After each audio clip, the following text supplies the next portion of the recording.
ചെറുപയർ കറി. ഇപ്പോൾ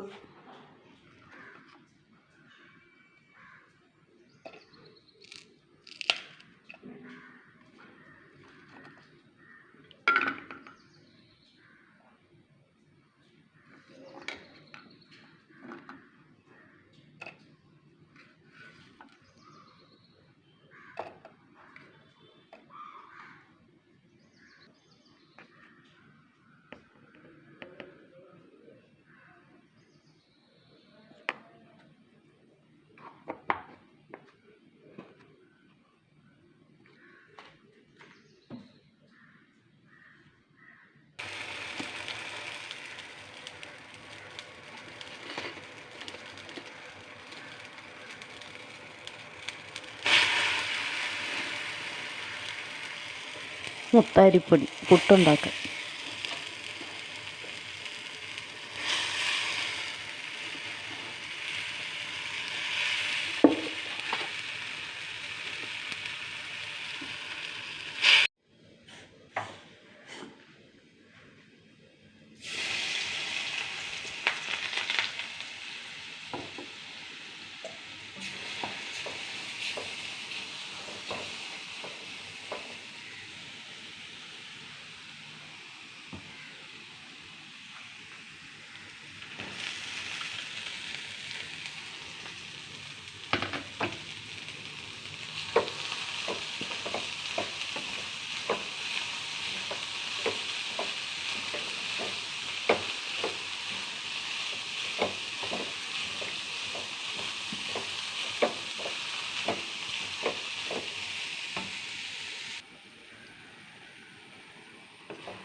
നമ്മുടെ വാഴക്കയും ചെറുപയറും കൂടെ ഉള്ള തോരൻ റെഡി ആയിട്ടുണ്ട്.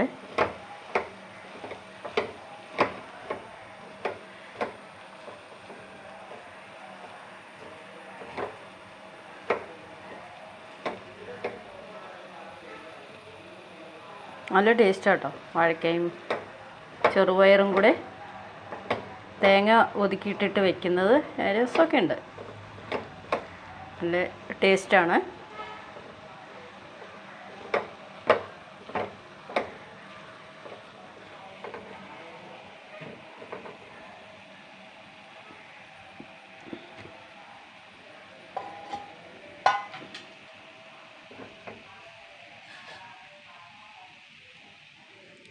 കുറച്ച് കാപ്പി പണിയൊക്കെ രാവിലത്തെ പണിയൊക്കെ കഴിഞ്ഞ് കഴിഞ്ഞാൽ ഒരു കാപ്പി കുടിക്കലുണ്ട് നമ്മൾ.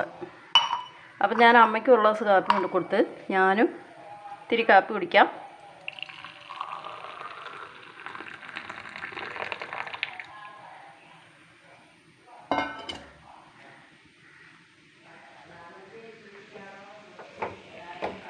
ഇത് കുറച്ച് ചോറ്, ഇന്നലത്തെ ചോറ് തിളപ്പിക്കാൻ വേണ്ടി ഇട്ടേക്കുന്നതാണ്.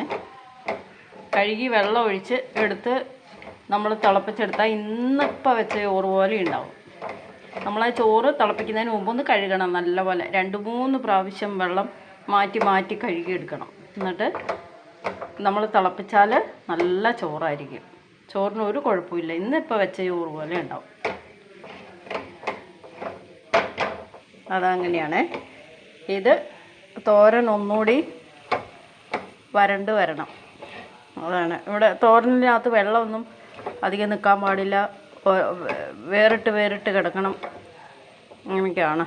അപ്പോൾ ഇതൊന്ന്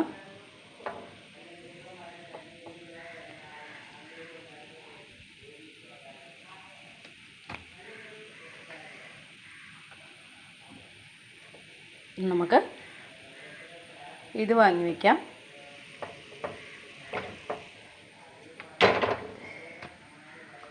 നമുക്ക് പാവയ്ക്ക മെഴുക്ക് പുരട്ടി.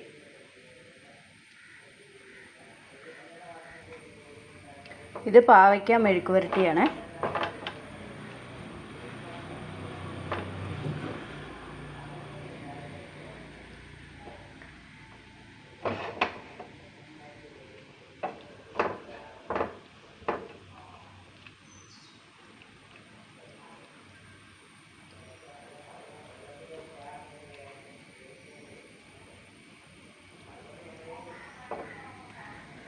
അപ്പോൾ ഇതൊന്ന് നല്ലവണ്ണം വാടി വരണം. ട്രെയിൻ പോകുന്ന ശബ്ദം, ഇതിൻ്റെ എല്ലാ ശബ്ദങ്ങൾ കോലാഹലം കാരണമില്ലേ നല്ലൊരു വീഡിയോ എനിക്ക് ഒരിക്കലും എടുക്കാൻ കഴിയില്ല. അപ്പോഴത്തേക്കും എന്തെങ്കിലും ഒരു വണ്ടീൻ്റെ ശബ്ദം ഉണ്ടാവും. അങ്ങനെയൊക്കെയാണ് ഞാനിവിടെ ഒരു വീട്ടിൽ പണിയെടുക്കുകയാണല്ലോ. നമുക്കിപ്പോൾ ആ ശബ്ദം വരുമ്പോഴത്തേക്കും നമുക്ക് ഓടി എങ്ങോട്ടേലും പോകാനും പറ്റില്ല. ട്രെയിൻ വരുന്നു എന്ന് പറയുമ്പോൾ നമുക്ക് ഓടി മാറാനും പറ്റില്ലല്ലോ. പക്ഷേ ഇതിൻ്റെ ശബ്ദം ഇങ്ങനെ ഫോണടി ഭയങ്കര ശബ്ദമല്ലേ, അപ്പോൾ അത് ഇതിലേക്ക് വരും. പിന്നെ എന്തെങ്കിലുമൊക്കെ ആട്ടെ എന്ന് വിചാരിച്ച് എൻ്റെ മൊബൈലും അത്ര നല്ലതല്ല. ഒരു നല്ല മൊബൈൽ മേടിച്ചിട്ട് വേണം നല്ല വീഡിയോ ഇടാമെന്ന് വിചാരിക്കലുണ്ട്. പക്ഷെ നടക്കുമെന്ന് തോന്നുന്നില്ല. ഓരോ മാസം പണിയെടുക്കണ പൈസയും ഓരോ കാര്യങ്ങൾക്ക് ചിലവാകും. ഒരാഴ്ച തികയില്ല എനിക്ക്. ഓരോ മാസം ഓരോ വീട്ടിൽ പണിയെടുത്താലും ആ പൈസ. അപ്പോൾ ഓരോ വീട്ടിൽ ഓരോ മാസം നമ്മൾ പണിയെടുത്തിട്ട് ഓരോ മാസം കൊണ്ട് ഈ കടത്തിലേക്ക് അടയ്ക്കും. ഈ കടവും ഓരോ കാര്യം ഉള്ളതുകൊണ്ടാണ് നമ്മൾ ഈ വീട്ടുപണിക്ക് എന്ന് പറഞ്ഞ് ഇറങ്ങുന്നത്. നമുക്ക് ഒരുപാട് കടങ്ങളായിട്ടും വീട് കിടപ്പാടമില്ലാതെയും നമ്മളെ കുടുംബം നല്ലതല്ലാത്തതുകൊണ്ട്, നമ്മളെ കല്യാണം കഴിച്ച ആൾ നല്ലതല്ലാത്തതുകൊണ്ട് അനുഭവിക്കുന്ന ദുരിതങ്ങൾ നമ്മൾ കുറേ ഉണ്ട് കേട്ടോ. നമ്മളതൊന്നും ആരോടും പറഞ്ഞാൽ ആർക്കും അത് മനസ്സിലാവില്ല. വെച്ചാൽ അതൊക്കെ അനുഭവിച്ചിട്ടുള്ള ആൾക്കാരോട് നമ്മൾ പറയുമ്പോഴാണ് അവർ നമ്മളെ കേൾക്കാൻ നിൽക്കുള്ളൂ. അല്ലാത്തവരോട് പറഞ്ഞാൽ അവർക്കത് പുച്ഛമായിട്ടാണ് അവർക്ക് തോന്നുന്നത്, വെറും പുച്ഛം. അപ്പോൾ നമ്മളെപ്പോഴും ഓരോ കാര്യങ്ങൾ ഒരാളോട് പറയുമ്പോൾ നമ്മുടെ എല്ലാ കാര്യങ്ങളും പറയരുത്. പിന്നീട് നമുക്ക് തന്നെ അതൊരു ഭാരമായിട്ട് വരും. അവർ ആ ആയുധം നമുക്കിട്ട് പ്രയോഗിക്കും. നമ്മളൊരാളോട് ഒരു കാര്യം പറഞ്ഞാൽ അത് നമ്മുടെ കുടുംബത്തിൻ്റെ കാര്യമായാലും നമ്മൾ സ്നേഹം വിചാരിച്ച് പറയുന്ന കാര്യങ്ങൾ ആ ആയുധം നമ്മുടെ നേരെ അല്ലെങ്കിൽ നമ്മുടെ ചങ്കിന് നേരെ അവർ എറിയും. അങ്ങനെയൊക്കെയാണ്. അപ്പോൾ അതുകൊണ്ട് ഞാനാകെ ഓരോ കാര്യങ്ങൾക്ക് നമ്മൾ പെട്ടുപോകും അല്ലേ. പെട്ടുപോകുമെന്ന് പറഞ്ഞാൽ വേണ്ടാത്ത കാര്യങ്ങൾക്കല്ല, നമ്മൾ പണത്തിൻ്റെ കാര്യത്തിലായാലും നമുക്കിപ്പോൾ ഒരു കിടപ്പാടമില്ലാത്ത ഒരാളാണ്. നമ്മൾ അതിന് വേണ്ടിയിട്ടാണ് ഓരോ മാസത്തെ പൈസയും നമ്മൾ കടം മേടിച്ചിട്ട് ഓരോ കാര്യങ്ങൾ ചെയ്യുന്നതും. അതിന് കൊടുക്കാൻ തന്നെ തികയില്ല. കടത്തിൽ നിന്ന് ഒരിക്കലും ഒരു മോചനമില്ല. നമ്മൾക്ക് വയസ്സായി എന്നിട്ടും നമുക്ക് ആ കടത്തിൽ നിന്നൊരു മോചനം നമ്മളെ പിടിച്ച് കയറ്റാൻ ഒരാളോ നമുക്കില്ല. നമ്മുടെ മക്കളാണെങ്കിലും മക്കളിൽ നിന്നും ഭർത്താവിൽ നിന്നും ഉപേക്ഷിക്കപ്പെട്ട് അല്ലെങ്കിൽ കുടുംബങ്ങളിൽ നിന്നെല്ലാം ഉപേക്ഷിക്കപ്പെട്ട് സ്വന്തമായിട്ട് അധ്വാനിച്ച് ജീവിക്കുക എന്ന് പറയുന്നത് വലിയൊരു കടമ്പ തന്നെയാണ് അല്ലേ. ആ കടമ്പ കടന്ന് കയറിപ്പോകാൻ ഒരുപാട് പ്രയത്നിക്കുന്നവർ ഒരുപാട് പേരുണ്ട്. പ്രയത്നം എന്ന് പറഞ്ഞാൽ ഒരുപാട് കഷ്ടപ്പെട്ടിട്ടാണ് ഓരോ ആൾക്കാരും കയറി വരുന്നത്. അതുപോലെ നമ്മളെപ്പോഴും ഇതിൽ കാണുന്നതാണ് രേണുസുതി എൻ്റെ കാര്യം. അത് പറയാതിരിക്കാൻ നമുക്ക് കഴിയില്ല. എന്താണെന്ന് വെച്ചാൽ നമ്മൾ കാണുന്നതാണ്. ആ കുട്ടിയുടെ ഭർത്താവ് മരിച്ചു. പെട്ടെന്നാണ് ഇതെല്ലാം സംഭവിക്കുന്നത്. ഒരു ദിവസം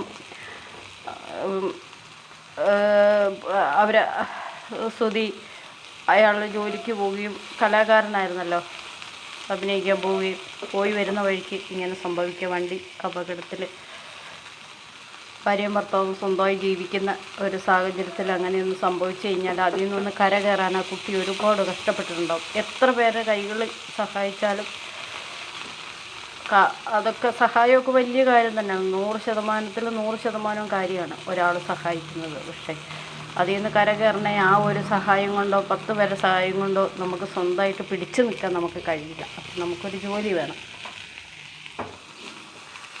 അതിനാണ് ആ കുട്ടി നാടകത്തിൽ പോയി എവിടെയെല്ലാം എന്തെല്ലാം അഭിനയിച്ചു, എന്തെല്ലാം പേരുദോഷം കേട്ടു.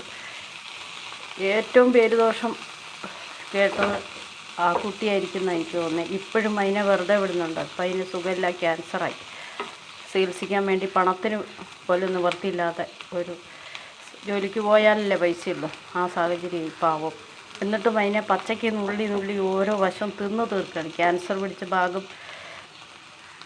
നമ്മൾ മുറിച്ച് അല്ലെങ്കിൽ അതൊക്കെ നീക്കിക്കളയുന്ന പോലെ തന്നെയാണ് അവരത് നുള്ളി ഓരോ ആൾക്കാരും അതിനെ വേദനിപ്പിക്കുന്നത്.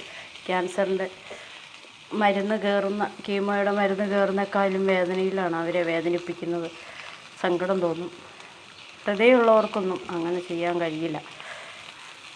അത്രയ്ക്കും വേദനയിലാണ് ആ കുട്ടി ഓരോ ദിവസം പോകുന്നത്. കുട്ടി മാത്രമല്ല, അതുപോലെ ഒരുപാട് വേദനകൾ സഹിക്കുന്ന ആൾക്കാരുണ്ട്. പക്ഷേ സുധിയെ നമ്മളൊക്കെ അറിയുന്നതുകൊണ്ടും അവൻ്റെ കല നമ്മളൊക്കെ ആസ്വദിച്ചത് കൊണ്ടുമാണ് നമ്മൾ രേണുസുധീനെക്കുറിച്ച് കൂടുതൽ നമ്മൾ അറിയുന്നത്.